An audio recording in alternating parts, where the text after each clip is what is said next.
Bom, eu queria, em primeiro lugar, dar as boas-vindas a vocês aqui no nosso Clube de Engenharia e me congratular com os organizadores dessa mesa redonda sobre o desafio da arborização urbana na cidade do Rio de Janeiro.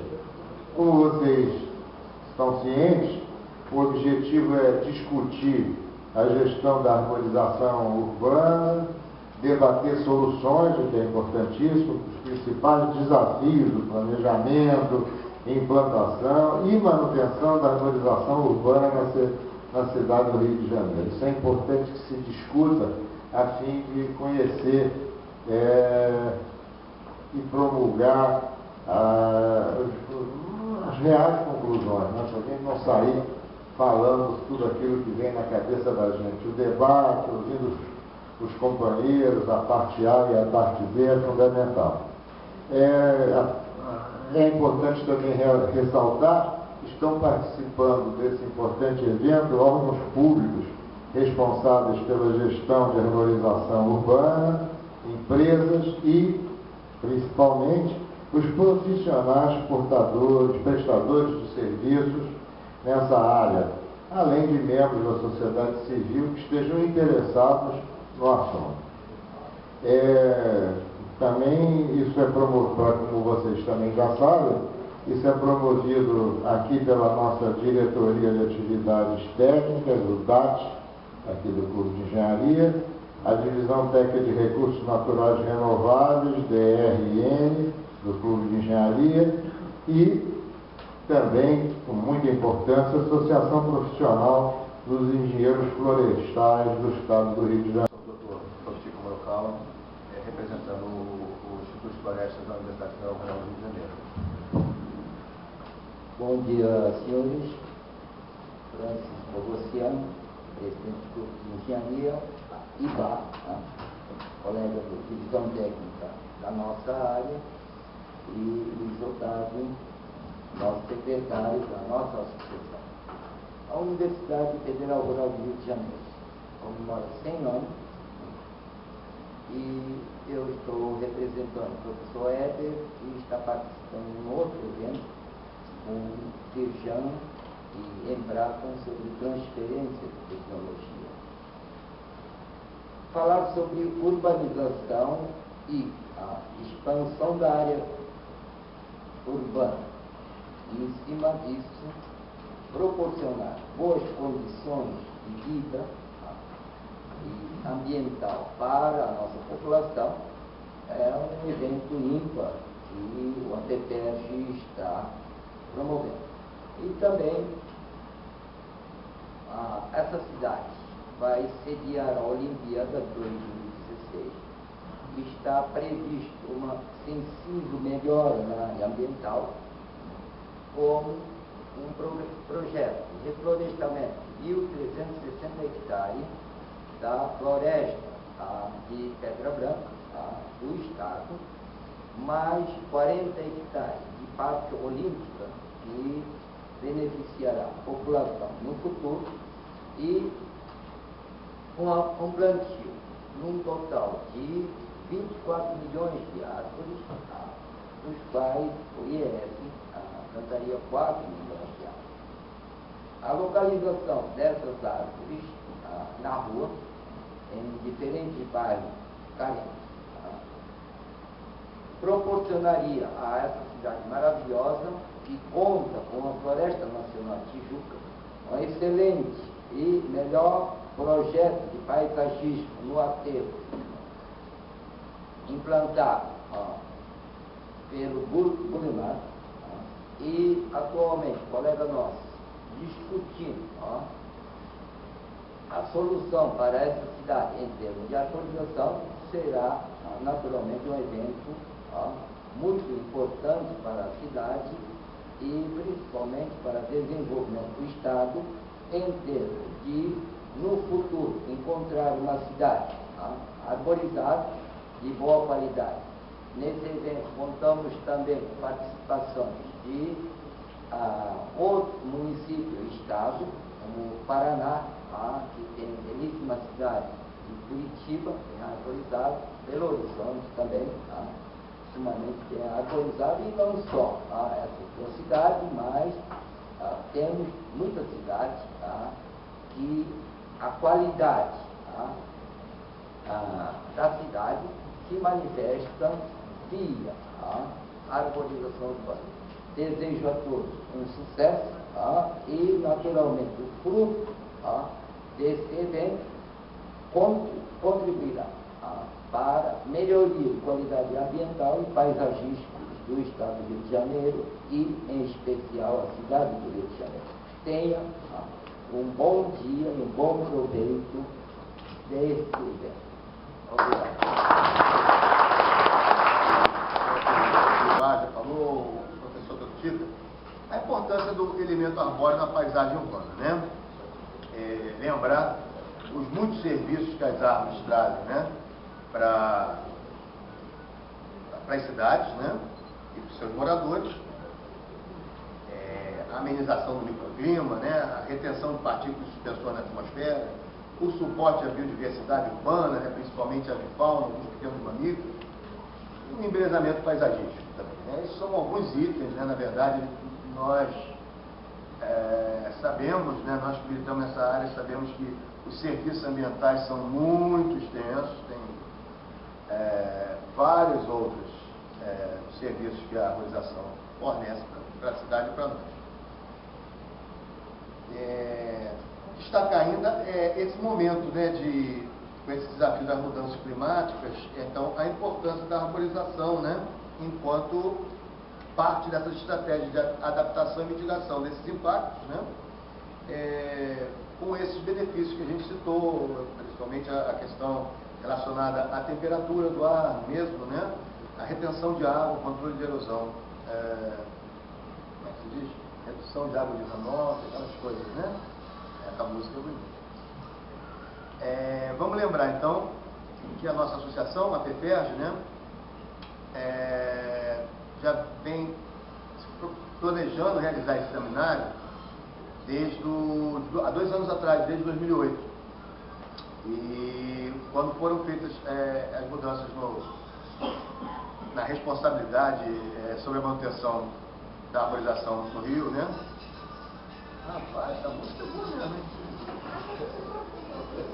Você parava até essa brincadeira terminar. Não, ele está tentando desligar ali, mas está achando uma dificuldade.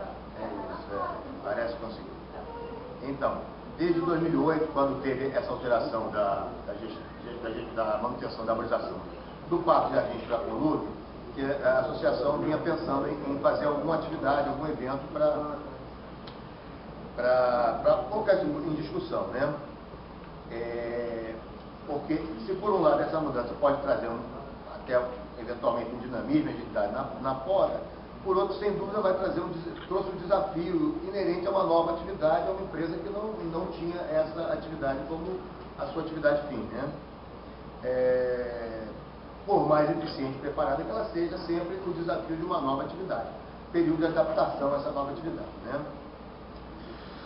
Lembrar ainda que na celebração do Dia do Engenheiro Florestal, agora em julho, né, nós confirmamos esse evento para esse ano, né, e que ele faz parte das comemorações dos 50 anos da Engenharia Florestal no Brasil. Estamos comemorando esse ano.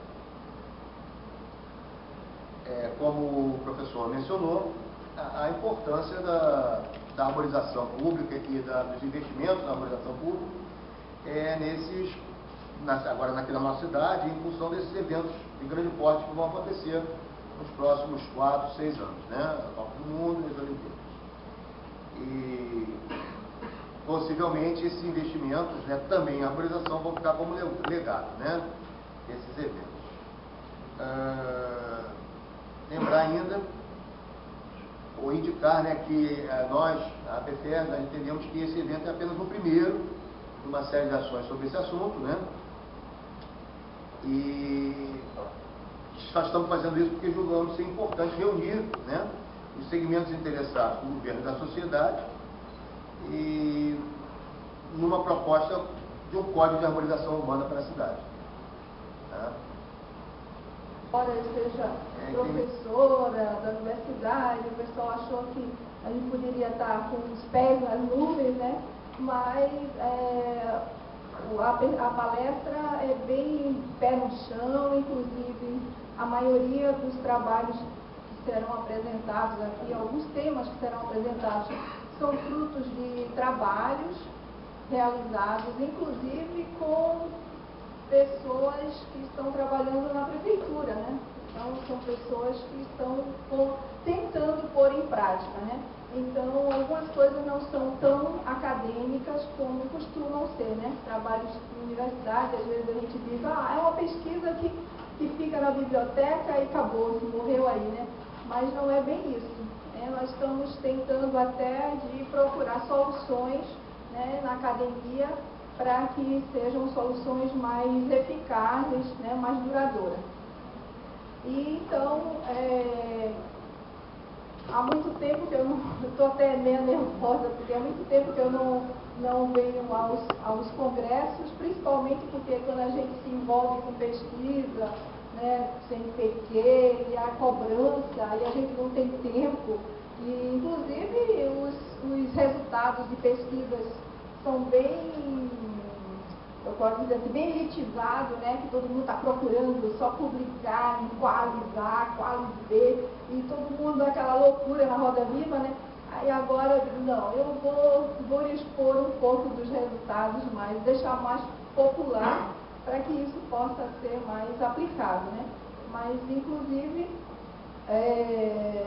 muitos dos resultados assim, mais volumosos serão apresentados, acho que em abril, por aí, né, que dois dos meus orientados da prefeitura, eles vão fazer um grande trabalho que é um inventário contínuo, né, que eu vou apresentar alguma coisinha sobre isso, que é o primeiro do Brasil e, quiçá, mundial, né, são em parcelas contínuas de 26 anos atrás. Então, eu gostaria de começar, a princípio, não tem muita coisa escrita, a gente vai conversar bastante. A imagem eu acho que fala mais do que um texto, né, muito carregado, mas eu tenho algumas questões e algumas, entre aspas, né, soluções para os problemas que a gente vê nas cidades. Então, a princípio, como é que eu direciono? Bem, só para dar uma introdução, né, a gente sabe que a urbanização é um processo inevitável, né? Mais de 70%, né, da população mundial vive em áreas urbanas e, no fundo, a urbanização, o aumento da urbanização, ela leva direta e indiretamente, né, às necessidades de expansão e, ao mesmo tempo, de uma reflexão, né, do que já se foi feito. Embora eu venha, não sei, não quero atingir nenhuma prefeitura, mas geralmente as prefeituras, elas não têm um histórico do que foi feito e sempre que se começa uma gestão, começa do zero, né? Eu sei que Curitiba, como acho que o professor falou a respeito, né, da qualidade de Curitiba, a gente que está lá, às vezes não é tão assim como todo mundo imagina, né? Mas a prefeitura, por exemplo, ela não tem um histórico, não tem nenhum material que guarde todas as gestões passadas, e isso gera sempre um recomeço. Então, se não for pesquisas acadêmicas para guardar isso, a própria universidade, embora a gente esteja numa era da informatização, e ainda não foi feita essa informatização. Eu digo muito mais ainda, não foi feito nem um cartãozinho daqueles de professora que assina, que a gente faz algumas anotações, né, lápis, caneta, alguma coisa. Muitas vezes isso não é possível a gente encontrar nada há 10 anos atrás, o que é que eu posso dizer, há 5 anos atrás, ou um mês atrás, a gente pensar direitinho. É porque eu estou fazendo uma investigação bastante profunda com relação a isso. Então, não se iludam, às vezes as coisas acontecem por sorte, né? Mas não por uma gestão uma administração bem feita, né? Mas mesmo assim, nós estamos num processo, né, de uma reavaliação disso tudo, né? Então, muitas cidades elas já fizeram arborização há 100 anos atrás, há 150 anos atrás, então não adianta continuar repetindo os erros, né? Tem que parar, pensar o que está se errando, o que está dando certo, né? E que isso não tem sido feito. Então, o próximo. Então, aquilo que eu já falei no começo, né, mais de 70% dos habitantes do planeta vivem em área urbana, mais de 80%, mais precisamente, o último IBGE que eu consultei, 83% da população vivem em área urbana. E no Brasil, isso é um problema que eu acho que é uma área também que eu estou entrando, é uma área de vanguarda, que seria chamada interface, né? Que na Europa já existe há muito tempo, principalmente na Espanha, e aqui nós já tivemos um problema com relação a incêndios, né? E a gente viu isso em Mato Grosso, né? As áreas rurais estão tão próximas das áreas urbanas, ou o contrário, a área urbana está tão próxima da área rural que o que acontece na área urbana, na rural, pode levar danos às áreas urbanas, né? Então é chamada interface. Eu estou apresentando um trabalho agora em Portugal, em novembro, nessa área, acho que o primeiro do Brasil, com relação a isso. E está relacionada à arborização rodoviária, que fica mais entre uma fase, né, entre a urbana, semi-urbana nem tem mais, né? Em Curitiba, por exemplo, se você for fazer um levantamento de todos os municípios ao redor da urbana, onde os municípios era caracteristicamente agrícola, hoje 90% ela é urbana. Então, a gente não tem. Então, há um contraste muito grande, urbano e rural. Vou passar o próximo. Então, só para brincar com vocês, né? Então, a consolidação, em alguns lugares, a consolidação da urbanização é tão grande, né, que quase que não restam opções, a não ser você usar o Photoshop, né, para pintar os telhados de verde.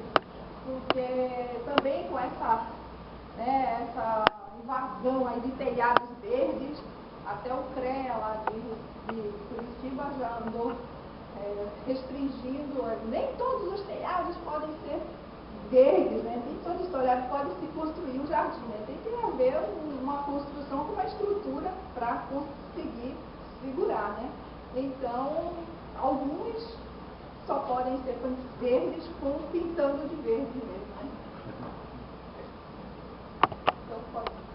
Então, a gente tem aqui, com relação à urbanização, um exemplo típico, né, seria Nova York, por exemplo, né? Se a gente olhar o Central Park, ele é todo cercado de área urbana, né, e é uma ilha.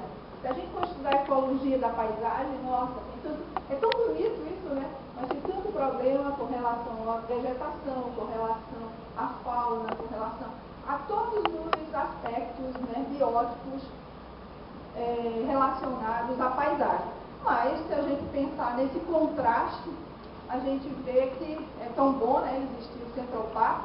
Tem alguns autores que falam, não sei bem a fonte científica disso, mas eles falam que antes do Central Park existia muita morte de crianças. As crianças morriam e aí eu fiquei investigando, por que será, né, que existia tanta morte de bebês, de crianças? Era por falta de vitamina D. E com o Central Park as pessoas usaram mais as áreas abertas para tomar sol. Incrível isso, né? Uma coisa assim meio sem sentido. Mas vamos passar mais outra imagem. Há lugares, na Europa, por exemplo, né, que as áreas verdes, elas se restringem mais à arborização de rua e praças. Remanescências florestais, por exemplo, é quase que são raríssimas, né? Mas mesmo assim, se a gente pensar em paisagem, ecologia da paisagem, a gente tem aqui um corredor, né? Então, para cá, ou ao contrário. Então, outras cidades, elas foram construídas respeitando essa ecologia, né? Maringá, por exemplo, é uma cidade que hoje tem bastante problema, todas as cidades têm alguns problemas, né? Mas ela foi construída, planejada, onde se guardou, né, alguns remanescentes florestais, que seria o Parque Ingá e uma reserva florestal, que fica no centro da cidade, né? E que a cidade foi construída em função, né, desse remanescente. Mas mesmo assim, a arborização de rua também funciona, né, como um corredor. Mas lá no final a gente vou mostrar um pouco como é que esse corredor se relaciona com as áreas de remanescente. Vamos passar, mas... Aí tem Curitiba, que todos os remanescentes, se alguém for da área de floresta fazer um levantamento, né, fitossociológico, aí são remanescentes bastante pobres, a gente não vê espécies de grande valor econômico, mas não interessa. O que ficou, fazer um enriquecimento já está louco de bom. E muitas áreas que as pessoas que visitam não pensam que elas são naturais, né, como esse lago, por exemplo, né, esse lago aqui do Barigui, são naturais e eles são todos artificiais, né? E tem um sentido muito de... não deixa de ser ecológico, mas de contenção de enchentes. Mas, mesmo assim, ela tem uma função muito forte com relação às áreas urbanizadas que estão todo em torno, né?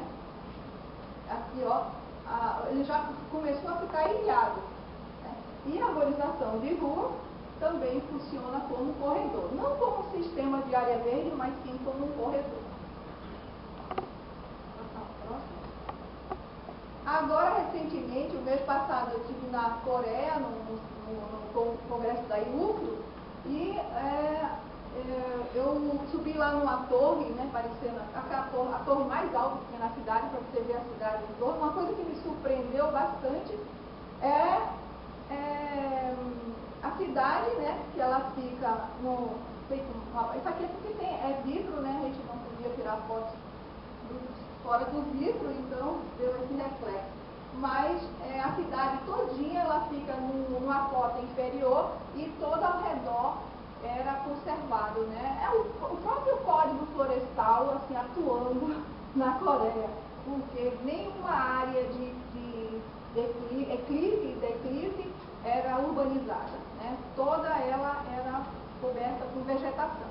Isso tudo também não deixaram eles não se motivarem por a parte de vegetação intra, né, urbana, né? Então a gente vê aqui a arborização urbana atuando, né, na cidade, embora todo ao redor da cidade se tinha vegetação e maciços bastante significativos. Por favor. E aí eu podia homenagear a cidade que a gente está aqui hoje, né? Cidade do Rio de Janeiro. E algumas fotos que eu mesma tirei, né? Até do avião aqui, ó. Essas aqui também. E não deixar de falar, né, da Floresta Nacional da Tijuca, que eu acho que é a floresta urbana, a maior floresta urbana, né, do mundo, né? Que está envolvida com a urbanização. E o que fazer com toda essa pressão, né, que não deixa de ser uma pressão muito grande com relação aos serviços, né, que a urbanização ela proporciona ao ser, né. Aqui a gente tem, eu não sei se é o Campo Santana, que eu acho belíssimo, o passeio público, nossa, a história está ali presente, né. Quem sabe um pouquinho de paisagismo, esses lugares aqui são maravilhosos, assim, para a história, né, do paisagismo no Brasil. E aqui tem a arborização, né, na parte da orla e a arborização mais encravado na urbanização. Eu estou elogiando porque eu também nasci aqui, nasci em Niterói e eu acho que merece. pode falar a respeito disso, né? A evolução dos conceitos, né, de arborização diante disso, né, diante até da importância, dos benefícios, né, e da relação que ela tem com a cidade. Hoje, esse evoluiu, né, a gente quase não fala mais em arborização urbana, a gente está falando mais de floresta urbana. Aí alunos perguntam, mas a arborização de rua é também, é um conjunto, né, disso. E eu acho ótimo a gente evoluir, porque já o termo arborização urbana já foi uma coisa trazida do americano, né, do urban trees, o forest trees, o forest urban, um monte de traduções, né, que a gente precisava de ter uma terminologia nossa.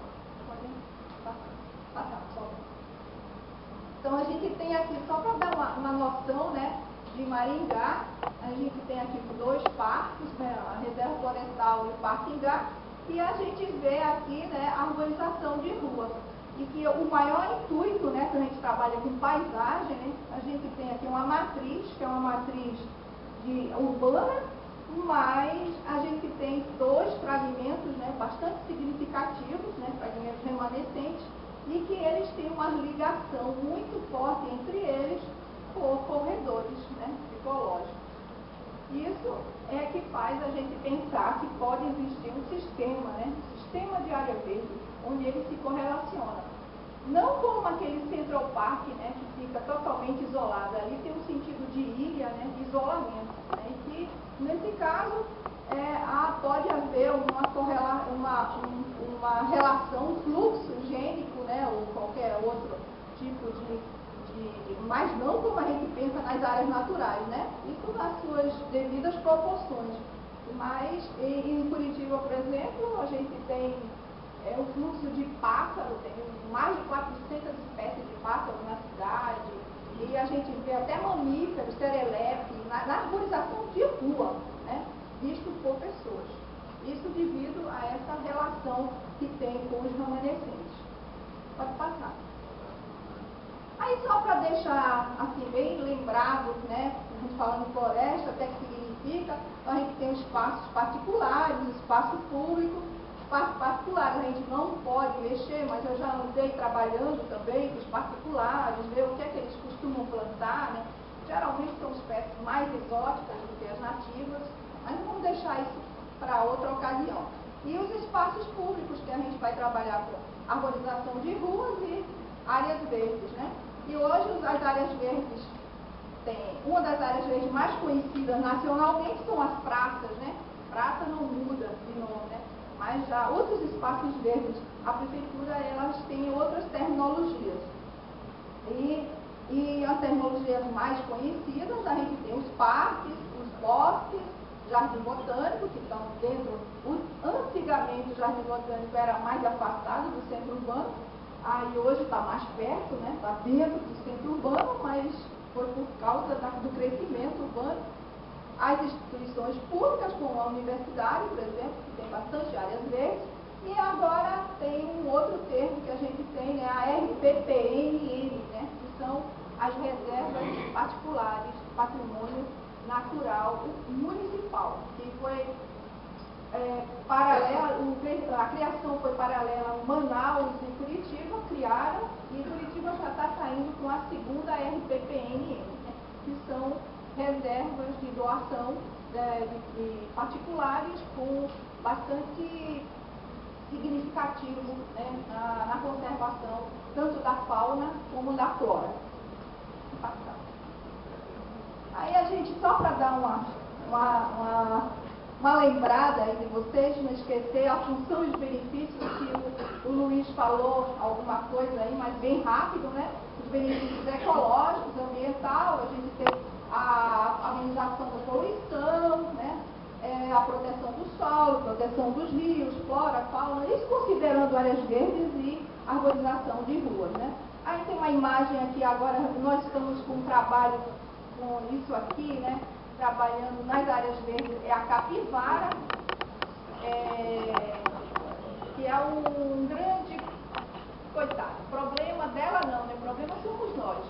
Então, está tendo quase que uma invasão em alguns parques da capivara por ter sido, né, alterado seu habitat, e ela tem usado muitas áreas verdes. E nós estamos trabalhando em cima disso, tanto de microclima, toda a parte de vegetação, fazendo levantamento de dieta, tudo. Por que elas estão fazendo isso? Né? A gente já sabe, a gente só quer confirmar. Bem, aí, ó, quanto aos benefícios estéticos e qualidade visual, a gente sabe, né, isso, a maioria do pessoal que trabalha com paisagismo, né, sabe que as linhas, formas, cores, texturas e portes da vegetação, ela nos dá uma harmonização, principalmente um dos princípios de harmonia, que é o contraste visual. Então, aqui tem uma coisa que eu gosto muito de falar, né, isso é muito bonito, né, para a gente ver muitas flores no chão, né, que a gente chama de efeito tapete, e que culturalmente Curitiba odeia a população, porque relaciona com sujeira. E até a gente falar que folha não é sujeira, sujeira assim é papel, copo plástico, né? Mas não tem jeito. Muitas vezes eles não gostam da planta que cai muita folha ou muita flor, porque relaciona com sujeira. Vou passar o próximo. E o último benefício, né, da função e benefício seria o social. Hoje a gente tem trabalho nessa área, né, de conforto humano, né, qualidade de vida. Com relação ao social, ainda temos o psicológico, o estresse, a socialização, né, aumentar o senso comunitário, que se perdeu, né, quando a área urbana, quanto mais urbana a gente tem, menos senso comunitário, né? Quanto mais ninguém se conhece, né? Se uma pessoa mora sozinha, é bom até que ela deixe isso lá na portaria. Olha, se eu não aparecer 2 dias, eu estou morta lá no apartamento, porque as pessoas não têm mais amizade com ninguém. Trabalho e ganhar dinheiro, né? O capitalismo. E as áreas verdes, ela tem esse sentido, né? De sociabilizar. A valoração imobiliária, né, quando se você tem prédios com arborização de ruas ou próximo a parques, você tem uma alta valorização. Isso já é comprovado. E as áreas verdes, né, têm essa relação muito forte com uma educação ambiental. Né? Isso aqui é lá em Genebra. Eu achei muito bonito isso. A mãe explicando ao filho, né, a razão de existir aquela vegetação, a borboleta lá presente.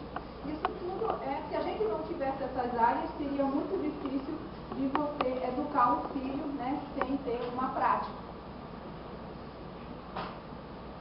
Então, vamos agora para o desafio da arborização urbana do século XXI. Então, mais um. Eu enchi de questões e talvez, eu acho que até à tarde a gente vai poder, né, responder alguma delas. O que fazer com o aumento das áreas urbanizadas? O que é que a gente pode fazer com isso? Próximo, por favor. Próximo.